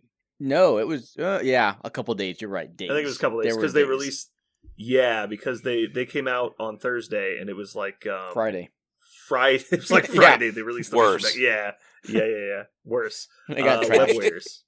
Web Warriors. I have no fucking idea. I'm gonna say worse. I think it's got to be worse, but man, I'm actually worried they might be better. It seems like they don't I'm- have enough power. I'm with you. But that's the thing, like just like we were talking about Shield, and we weren't supposed to be talking. I'm trying to get Aaron out of here, but Worse. so if you're going to be close the whole game, they can just have one good turn at the end and win the game. They have this card that gives them one really good turn. I know, right? I'm really worried they might be good. Miles can make you drop shit. Gwen can Hey, pull moving you on. in. Yeah, I think Better. they're good. Saying Better. better. Better. Winter Guard, worse. Yes. Because Yeah. mostly just because everyone else got better. Well, also there's less fighting on secures, which is what they want to Yeah. do. Mhm. And they're moving on. They're bad. X-Force, worse. Also bad. Worse. Worse, still worse. The game ends sooner. Worse. Unaffiliated. Punisher, still amazing. All right, and we did it. Hooray! I am annoyed there's only one unaffiliated model now. He's so fucking special. He's so good. You just wanted another one by now? Is that the idea? No, it's the cheese stands alone. All right. Well, thank you guys for tuning in. Hopefully you guys enjoyed this. I'm sorry we ran out of time towards the end, but I think it was pretty eventful. We got through all the important ones. Don't play Avengers. This has been Brandon. And Parker. Jeremy, it's worse. And Aaron, they're trash. And thank you for listening to A Whole New Meta.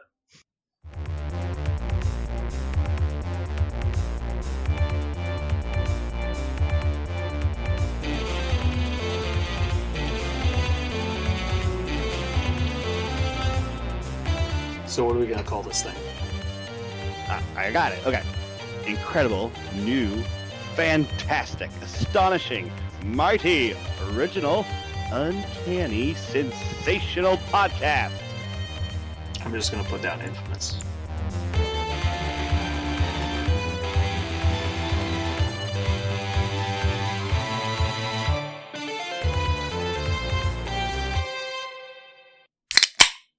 Okay. So how was your guys' today? A little strange. Better now. So strange is not good.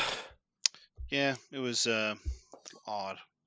I spent a majority of it like feeling very ill, and then just kind of got better in the afternoon, which is not like normal. Normally you're just odd or you're sick, right, for a long time, or I'm done, and I just seemed to just kind of get a little better.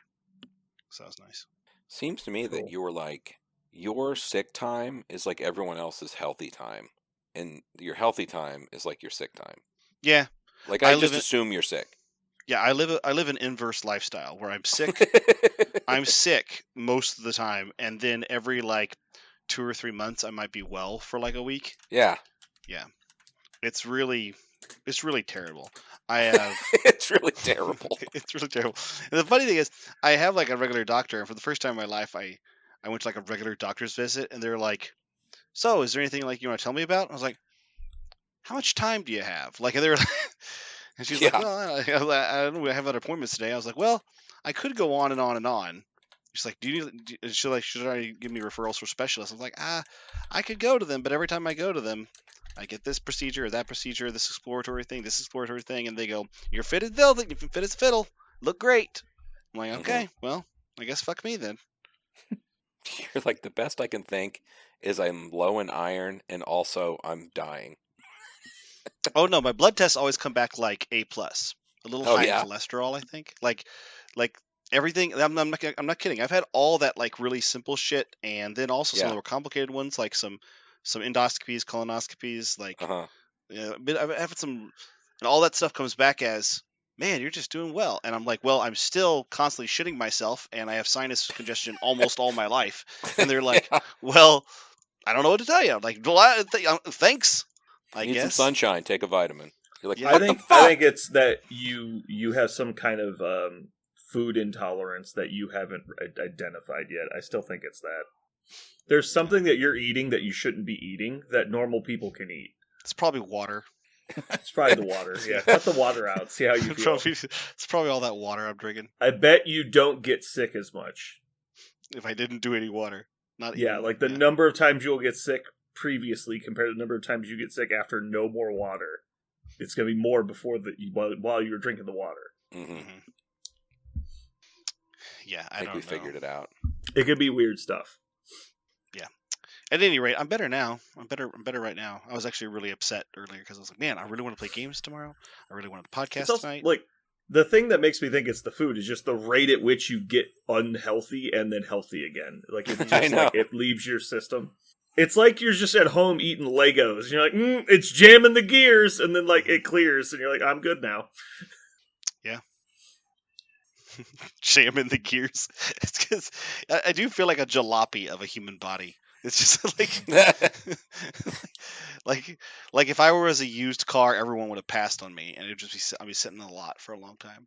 Yeah, it reminds me of the scene in Rick and Morty when they're hanging out with Gearhead, and they're like, he has this hazmat box, and they pull a bunch of twigs out of it, and he throws it at him. They're like, oh no! Like it's just like their weakness is twigs. Yeah. Have you watched any more movies on your list, Aaron? I'm halfway through Daredevil season 2, and we finished Rings of Power. I think that was last week, and are most of the way through Andor now. So no movies, but some TV got done. Yeah. So, did you like Rings of Power? Yeah. Are you liking Andor? Yes, very much so.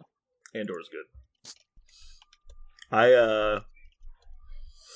I'm still caught up on Bleach: 1,000 Year Blood War and My Hero Academia Season 6. They're both exceptional. Well, My Hero Season 6 has been way better than Bleach, but Bleach has been pretty good. It was starting to peter out. It picked back up, though, so thumbs up again. I was telling them while you were... go ahead. I was telling them while you were gone that my Blood Bowl World Cup selection came in today. I know you've done the whole WTC competitive thing before. This is my first time, so. Oh, you were selected. Gotcha. Everyone was selected. You just decided on what team you got put on after the selection committee got together. And so what team are you on? We don't have a name yet, but one of the U.S. teams that's relatively high ranked. How many teams are there? About 10. Okay. So I assume the individual teams get to name themselves, right? They will, yeah. You need to be Team 10. Team 10. Everyone will. I'm not kidding. Everyone will underestimate you when everyone was like, Team Omega, Team Alpha, Team the Best, and like Team Red, White, and Blue, and then it gets down to your team is like Team 10, and I think they didn't even care to name themselves. It'll throw everyone so far off. Like, you guys are the guys that play casually. I get it, and then you stomp everybody. It will be even better when they're actually team number 2. So it says like rank 2, and then the number 10 right next to it. Because how could they know what the fuck it is? There's like, are we playing against team 210? You're like, yes, we're the 210th like possible permutation of this. I remember one year they got really mad. I can't remember what convention it was. I want to say it was like Daikon or something. It was like a St. Louis convention. And a team actually signed up as Team Buy. And everyone thought they had the buy that played them. And so they got like 3 free wins until the TO started going to the other team and telling them, their name is Buy, you're on table 6. Like oh my gosh. And so they were not happy. Yeah, the TO was not happy. Because by the time they figured out because the TO would like check the list but didn't really pay attention to the team names, they're all put in by like the guy taking tickets. Mm-hmm. And so it was like all electronic. He wasn't yelling out pairings. It's all digital on the app now. And it's just nobody paid attention to it until it was too late. So yeah, there was a guy. They have to say out loud, your team cannot be named Hitler and also cannot be named by. Thank you. Latest season of TTS for MCP, there was a guy who goes by the name Bot. And so, yeah, you can see the problem, right? So people would be like, oh, I'm paired up against Bot. I must have the buy and never show up to play. And so he'd just get an auto win. I don't think he intended it because it's like, I really go by Bot. Like, great. I don't care what you really go by. You can't fucking put that down as your handle on an online random matchmaking league. I watched Wednesday, the show As Wednesday. Did I? Yeah. It's not good. It's actually quite bad. I was very sad that I watched it. It's written for kids at best. Like, you know what show it really reminds me of? Is The New Adventures of Sabrina the Teenage Witch on Netflix. Except that was actually entertaining, and this was just disappointing. The girl who plays Wednesday does a good job, but like the show is just so poorly done. I wanted to like it really bad because I did it's a too. Tim Burton kind of thing, Mm-hmm. but you can tell Tim Burton didn't write it. Like, it's not his style. It's not dark. It's like it doesn't know if it's trying to be campy or slapstick. Like, it doesn't know what it's doing. No, you know what like it's trying the original to do? Addams Family, all 3 of the original Addams Families were good. The ones with Ricci in them, they were all good, and like they had different levels of good and like weirdness. But it's like it doesn't know if it wants them to be serial killers or if it wants them to be like cartoons. Like it has no purpose at all. I think it tried to be Harry Potter. Like everything about it lined up with like Harry Potter. But it's not. And like they keep putting in like, well. So first off, the character Wednesday in the show is way more like personable and normal than the character from the movies. And they had to pair her with her roommate is this super bubbly, like rainbow clothes wearing like extrovert. And it's just like they felt they needed to do that, and it just takes away from like the whole point of the show. I don't know. I liked her character, but like it didn't fit. It was just weird, man. A lot of it just seemed weird to me. I think Jeremy's... It's very like middle school drama show. I think Jeremy's hot take of like they tried to do like a kind of a facelift in a different universe version of Harry Potter is really on the nose. That's how it feels. Yeah. Once you realize only casting choice that felt the only casting choices that felt good were Wednesday and her roommate. Whereas everyone else felt like they were just terribly chosen. The mom and the dad, like, ugh. That was weird. That was so weird. And Fester felt so bizarre, didn't he? Like, that was just a bizarre... The guy who plays Monk plays Fester. Yeah. Yeah, I agree with all those assessments. I really wanted to like it because I liked macabre, like the macabre out of place stuff. The Addams Family like concept was great. Those, like you said, those first 3 movies were fun, even though they got campier as they went on. There was something fun to watch. Also, there's something. Who's the name of the guy who played the original Gomez? The Tim Curry, right? No. He did. Which one am I thinking that Tim Curry played? In the movie, not the show. Okay. The original. Raul it was Julia. played by that Raul serious Julia. actor. Yeah, Yeah, he did great. Yeah, Raul Julia and Angelica Houston have like such a crazy, amazing, ridiculous chemistry in those first 3 movies. They are enchanting. Like they are Mhm. wonderful. You're saying 3 movies. Are you? There's only 2. There's 2. I thought there was 3. There's Adam's actually, I think there's Adam's actually Family 3. Values Nope, there's 2. And Reunion, Adam's Family Reunion. Nuh-uh. They recast the parents, I think, but it's the kids are the same. No. I'm pretty sure. Okay. No. Well, I only care about the Alright. 2. Just I Well, only if it's care a about 2. complete, Well, I only care about the 2 that matter. The Adam's it's Family. been. and I Family haven't seen Values. them in decades. So Okay, I mean, I'm sure that people are driving their car just freaking the fuck out now because we're talking about 3 and they don't. If there is a third, it's a Adam's straight to Family video. Reunion has Tim Curry. It looks like a whole different cast. Yeah, that's a different thing. Okay, never mind then. I skip on the third Yeah. one then. I'm just Anywho, gonna those talk- 2 movies are amazing. I'll give Yeah. that. I love. Yeah, those the 2 movies were absolutely awesome. Right, and I feel like they try to like kind of take Harry, like I think your assumption about Harry Potter, like the writer must love Harry Potter and just wanted to put Harry Potter like into the Addams Family, and it's square peg and round hole, and there's little gaps, and it feels awkward. It doesn't feel like it. Well, like it it's wasn't supposed to. smart. Like Harry Potter's Yeah, smart. there's- Yeah. Like, Yeah. it's There's smart also a and ton of- clever. There's a ton of whimsy in Harry Potter. Like everything's Mhm. very whimsical, like tons of whimsy, and it kind of drips with enchantment. And that's not really what this show pulled off. And the Addams Family doesn't have that either. It's not very whimsical. It's macabre. It's supposed to be odd.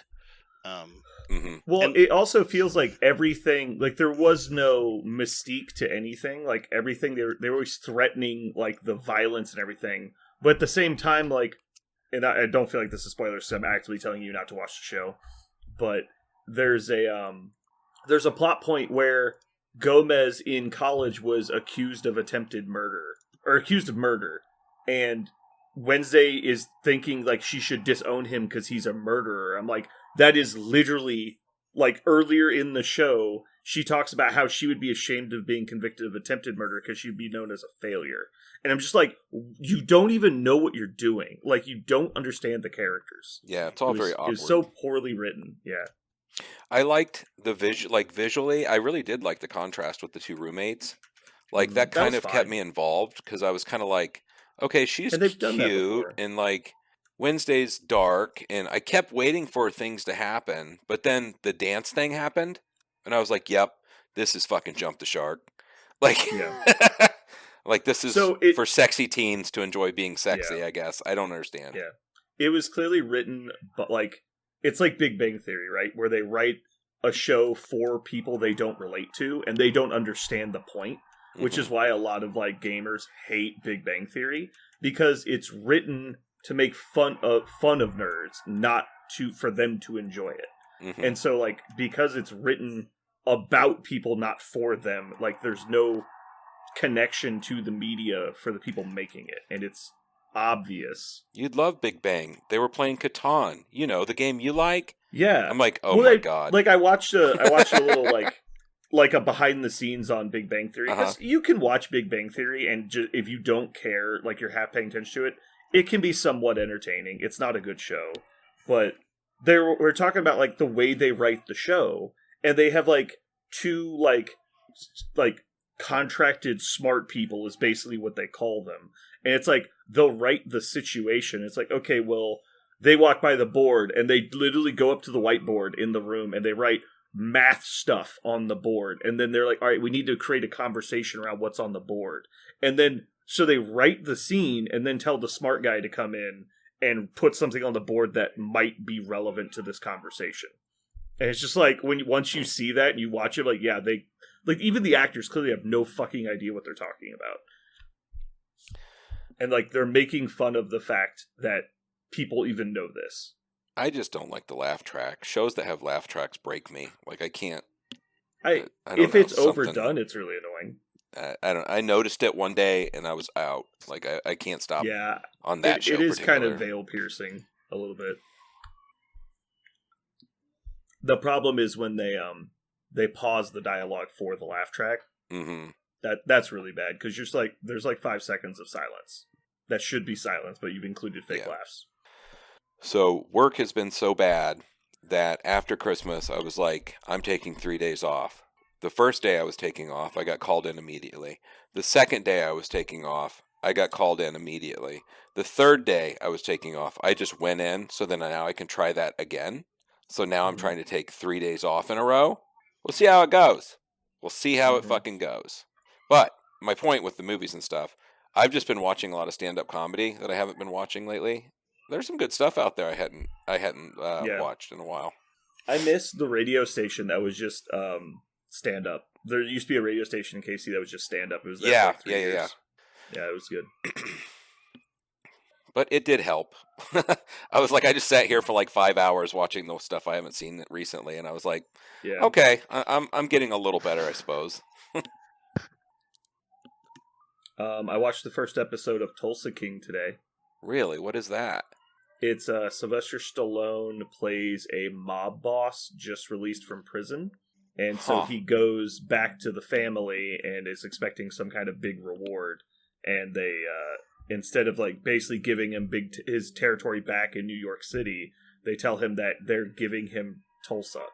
Like, but we don't have an operation in Tulsa. And he's like, I know. That's why you get the whole city. You get to set up whatever you want. And he's like, this is a fucking joke, and basically gets to a fight with the bodyguards and then ends up going to Tulsa. And he's basically trying to start organized crime in Tulsa. It's pretty funny. Does it seem pretty good? The first episode was good. If the rest of it's like that, I'd enjoy watching it. But it looks like what's streaming? It looks like the production value is there. Is that Hulu or something? I'll have to check. I don't remember. I think it's an AMC one. It's probably Paramount, I would guess. I don't know. I got so many of them. I just press the button when it shows up. Parker, is this a new comic corner? Mm-hmm. You don't want to save that for a different time when something might get announced? No, I've been reading an absolute ton of comics recently because I got my MU. Okay. So I have literally comics for days, and I just read this one and it was great, and so I wanted to point it out. Okay. Did you see the Chiefs game's only going to be 50 degrees or so? Awesome. Dude, I'm so By psyched. only you mean a sweltering 50 degrees. Yeah, I'm so psyched. Like, I skipped the death cyclone, thank God. I believe it's called a polar vortex. I watched a movie about it, and there was wolves, and also a It was called Something After Tomorrow, and it had Dennis Quaid. It was pretty good. Dennis Quaid and aliens? No, it was just like, the air from space can freeze gasoline inside a sealed compartment. I didn't know that. It was a real-time documentary. Yeah. Which just proves space travel is impossible if you think about it. Oh, man. That got deep. Take that, Elon Musk. Yeah. Oh, yeah? I've seen Day After Tomorrow, so I know you can't go to space. You know that all of our plane tickets are on Southwest, and Southwest has fallen apart. They'll be good in a month. They'll be fine. I don't have real news, so people tell me things randomly, and apparently everyone in the holidays at my work took Southwest somewhere, and they're all stuck. Like, they're all stuck right now. One of our locals booked 3 separate flights as redundancies to get to Canada for Christmas because his family lives up there. All 3 were canceled before they even left for the airport. Oh my God. Well, I mean, was he booking on shitty airlines? Like, how does that work? I don't think so. Just normal airlines. The only cancellation he had to pay was the hotel. Because, he couldn't get to sure. Canada. He got free cancellation. Okay. Yeah. Why not? He just, missed Christmas with his family. Yeah, that sucks. Yeah, apparently the freezing stuff blew up something and messed up something, and their technology's old, so it doesn't have any ability to work with other companies, and Southwest just basically imploded. So it's all fucked up for, like, probably a week. I don't know. Is that what happened, guys, that have actual TVs and stuff? Because I don't watch news. I mean, I don't watch TV. I watch, I pick what I watch. I don't watch, I get my news from YouTube. Facebook. Whatever Facebook tells me is what's happening. Ooh, God, that sentence coming out of a person's mouth makes me so upset. No, I know. Yeah. I want to say Northwest was it Northwest, Northwestern? I can't remember I think it was Northwest was the name of the airline when I worked for the FAA, and it was like, that plane was a death trap. Like, I told everyone I knew not to fly Northwest when I was working for the FAA, because they didn't have like navigation software. You had to tell them which direction to go. So they didn't know where they were going. Like Turn a tiny bit left. Right. No, well, yeah, so you give them, like, you have to vector them, which is what it's called when you give them a direct heading. Like, they had a compass. They knew how to go a direction. But this is going to be boring for a lot of people, I guess. But originally there's radio towers out in the middle of, everywhere that the planes would use to navigate. And so originally, early on in air traffic days, when you flew from Denver to Kansas City, they wouldn't tell you, go to Kansas City. They tell you to go to, like, these 14 vortex along the way. And so the way you would do that is you'd start going, and the closest one to you dial in the radio frequency into your navigation, and it would point towards the source of the beacon. And then you'd fly towards it until you got there, and then you'd put in the next one and fly towards it. And so you would, like, dots on a map, you would connect the dots to your point of your final destination. And obviously, we have more advanced technology than that now, but, like, Northwest still had that as their primary navigation. They didn't have GPS, they didn't have any of that stuff. And so it was just like, you'd be like, all right, you're cleared direct to Denver. He's like, can you give us a heading? It's like, you don't know where Denver is? Like, what are you talking about? It's like, it was ridiculous. And so they would just put in a direction and start flying. And then because, there's wind, they would drift off course, and you'd have to constantly correct them because they wouldn't fly the direction you told them to. It was ridiculous. I was like sitting there in the facility watching this happen. I'm like, why would you ever get on one of these planes? They're not even the cheapest. Like, what the fuck? Okay, so apparently it's funny you mentioned Denver. I'm now reading up about it. Apparently, the whole like domino effect started in Denver, where an enormous number of Southwest employees didn't come into work because of the storm, I guess. And so they're just like, we don't want to do it. I mean, either because they were nervous about getting in and out, or because they just didn't want to work because they know the storm was going to be like make everything terrible. So they didn't have the crew to move the planes. Yeah, I guess they just and apparently Southwest is the one that hit the most. And of course, Southwest is the thing that the background murmur is Southwest has been treating their employees like shit, and so they're just kind of done with it. And Southwest, of course, says it has nothing to do with that. It was just the weather, but.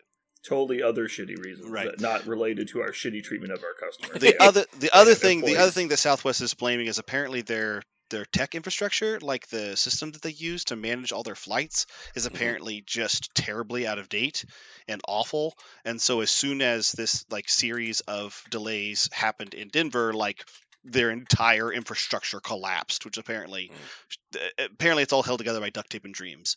So think about the logistics required to get crews and planes to every city on time, including every possible issue you could come across. Like, it's incredibly complex. So yeah, randomly having like 12 planes not move fucks up a lot of other stuff, right? And it just echoes through the whole system. And apparently some other systems, so some other airlines had the systems that were robust enough to handle that, and Southwest just could not. Yeah. It says, of the 2,902 cancellations that were logged for Wednesday flights departing within, to, or from the United States, so almost 3,000 were canceled. 86% of them were Southwest's, and 14% was everybody else. So basically, it was Southwest's inability to manage the cascading cancellations and the inability for their system to account for it. So basically, now, of course, they're laying it all at Southwest feet to make a great scapegoat. So is Southwest really completely responsible for this? There's a bunch of other bullshit. It's hard to tell. But Southwest is the one that was responsible for dropping the most ball by far. They say that it'll be reconciled very soon. But the other problem is, like you said, because it's not just the flights backing up, it's also all the crews and the lack of crews stuff that they have is. Luggage is apparently just terrible. It's terrifying. Like the amount of lost luggage they have right now is insane. It's some insane number. So if you have 3,000 big ass planes, how many people go on a plane? What is it, like 200? No. Well, for Southwest, it's more like I think 75 to 120. Okay. That's because they fly 737s pretty much exclusively. God damn, that's a lot of fucking people with a lot of bags. It in fact is a lot of people. Now, if it was like A380s, then it'd be like 300 people per plane. Oh my god. Ugh. Well, hopefully they sort that shit out. They said they do have They said by next week is when they think Southwest will have this sorted out. Of course, that's Southwest saying that, so I don't think That's a we lot are. of mad people. Like, Yeah. Yeah. if there So, was a force and there was like a Yoda of airlines sitting down there, they're like, something terrible has happened. Yeah, I could detect it. there's been a disturbance in the horse. It's Southwest. Aaron, when is the Blood Bowl Olympics? The World Cup, Sure. Blood. Yeah, when's the Blood Bowl Super Bowl? September 7th to 10th. Where's that? Spain, Not Moscow. not Moscow. True statement. So advance notice, I won't be working on the 6th of September. That's Lame. not approved yet. I know. You I were mean, if working on they September? I really thought you need just said to. December. No, September. They're going to be repainting racks that day. It's going to be kind of hard to get that Yeah. off. Yeah, I'm gonna need you to come in on Friday. Okay, I'll be there. What are you planning on playing, or have you thought about it at all? Very, very little. If you play vampires, I will personally approve your day off right now. Okay. I'd rather get fired. Hey, GW balance. Aaron even likes Cyclops in MCP, so that's how bad vampires are in Blood Bowl. That's how you know. So if it was just me going, sure. But I'm not going to go part of a relatively competitive team and just throw it. Yeah. What are the teams like? Is it like best of threes or something, or 6. So 6 people per team. You play one game against your opponent, so it's possible you could tie. And then there's, because 3 of you win, 3 of you lose, etc. yeah, or 4 of you tie, 1 of you wins, 1 of you loses. This is also correct. Then there's a That's bunch more of other tiebreakers for how that's all going to get hammered out. I feel like it'd be easier to just do teams of 5. It But I might guess be at the rate people tie, that doesn't actually fix the problem. also true. They're anticipating over 400 teams, so it should be Nice. a very large shit show. 400 teams of 6 or 400 Blood Bowl teams. No, teams of 6. Somewhere Nice. around 2,500 people. Nice. Cool. Where do you host that? Good lord. Spain. Yeah. No, I mean It is. like an airline hangar. I can show. I'll Yeah. I'll send you the.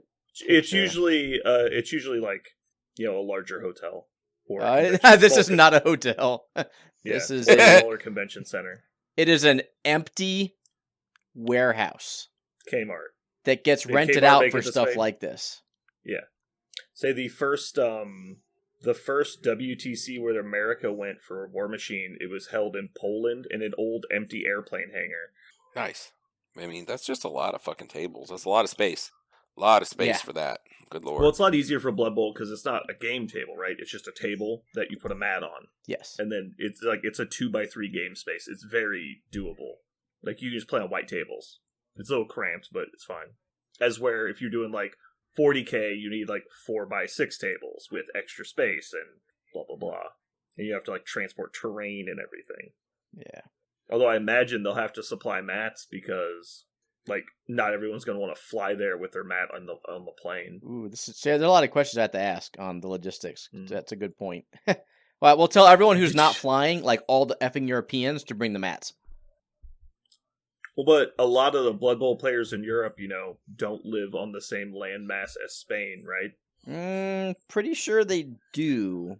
Do What? they? If you want to talk about landmass, it is all one big landmass. Yeah. Is it connected? Yeah. Are they going to drive from London to Spain? Take a You- train. You take a train, yeah. I guess that's definitely more doable than a plane, but yeah, I don't know. Well, I don't get the scale of Europe because the one time I went, I was like, yeah, we scheduled 6 hours to drive from one place to another, and it took us like 38 minutes. We were like, Jesus Christ, this is a small country. Yeah. I was like, wait. You're telling me we went to the equivalent of like Chicago to LA in 38 minutes? How many people live here? 9? What the fuck is wrong with this place? I posted the venue on the podcast channel. Good for you. Yeah, I know. He was interested. It's actually on the Mediterranean, so my wife is debating going so she can sit on the beach for a week while Perrin and I play Blood Bowl, and then we have In September? it's the Mediterranean. It'll be fine. Okay. It's one of the reasons why it's in Alicante, Spain, 1 out over France. I mean, being able to just drive to France while you guys are playing and come back would be pretty cool. Good. We are not going to rent a car though, so That We're is not a gonna big rent a fucking car. haul. No. We're going to fly into Alicante, take some sort of Uber or taxi to the hotel, and then stay there for the week and then fly back. You're weird. I know. You even know how to drive a stick. I do. Yeah, we weren't really planning on that when we rented a car. We were like, yeah, we'll take a car. Like, cool, here's your keys. And we look at the papers like, this is a manual. And they're like, yeah, we have those. And only those. I'm like, oh. Don't worry, we'll figure it out. Welcome to the It's like, it's not that we can't drive a stick, it's that you'd rather us not. Yeah. It's like, it's your car, man. Like, how many miles do you want us to put on it? 6,000? Like, Everything I don't know how long these transmissions last, but you're going to need a new one. yeah. Yeah, are you going to come to my hotel on the second day to replace it, or? Every time I think of renting a car, I think of the Louis C.K. joke where he's talking about how he woke up way too late to get to his flight, and so he just drove the car like up to the terminal, like up to the loading and unloading, and he just walked out. He just got out of the car, just walked into the terminal, and he said what? And then he called the like whatever it was Hertz on the plane and said, "Hey, I'm on a plane, but your car is like on terminal 2," and they're like, "What?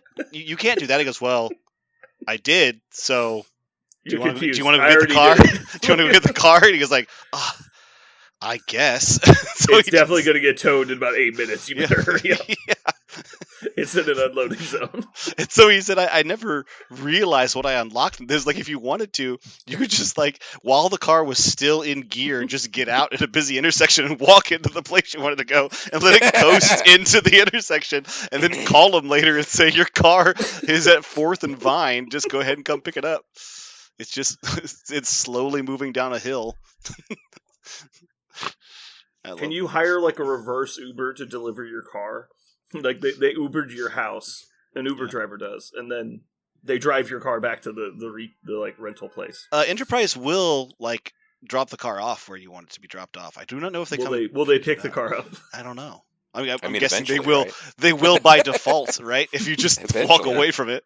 Your car is here. Like, what? I thought it was like the those little scooter things. You just fucking leave them where they lie. I just drove onto the curb and walked out. Like, done. Pile of scooters, 2 cars, it's fine. Yeah. If you had money, just it doesn't matter where it goes. It's like, we're gonna charge you $100. Cool. I don't want the car anymore. I'm just gonna leave it here. I don't care. Yeah.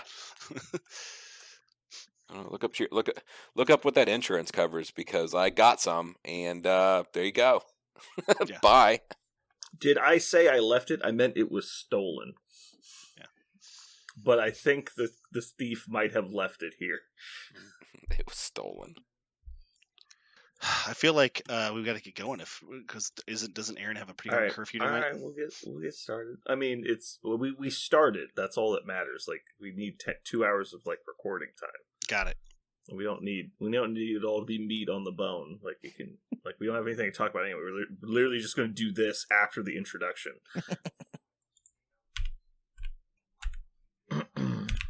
All right. Well, that was good. Hopefully you're not too late, Aaron. I do just want to say, as we're signing off, though, I went to get gas today, and I saw an albino Dalmatian. Yeah. And that was it. All right. I'll see you guys later. Oh my god. It's just a white dog. Worse. I spotted it. Worse. Oh, I spotted it. it. I get it. Right. I missed that. I missed it automatically. I actually think I fucked it up. I can't remember what I said. I think I said I saw. You And saw. I think I said I saw. I was supposed to say I spotted a albino Dalmatian, so I spotted it. Anyway, It's worse. that's it. Goodbye, everybody. Goodbye. Bye.